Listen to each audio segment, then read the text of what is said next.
Patay ang isang hinihinalang tulak ng droga matapos umanong manlaban sa police operation sa Barangay Alicia sa Quezon City.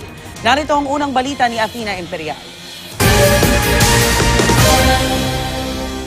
Nauwi sa engkwentro ang bypass operation ng District Special Operations Unit at District Drug Enforcement Unit ng QCPD matapos manlaban ang tulak umano ng shabu na si alias Chris Baba. Ayon sa pulisya, pasado alas 8 kagabi nang makatransaksyon ng suspect ang pulis na nagpanggap na buyer sa isang compound sa Cotabato Street, Barangay Alicia, Quezon City.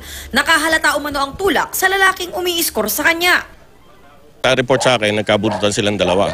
Bumunot na rin pulis natin. Wala pong kasama itong suspect natin na kumbaga kakuntsaba niya na... Ang initial report is dalawa yung darating, pero nung magka-transaction na, isa na lang. Madalas daw magbagsak ng shabu sa Barangay Alicia ang nasawing suspect na ayon naman sa opisyal ng barangay, dayo lang sa kanilang lugar.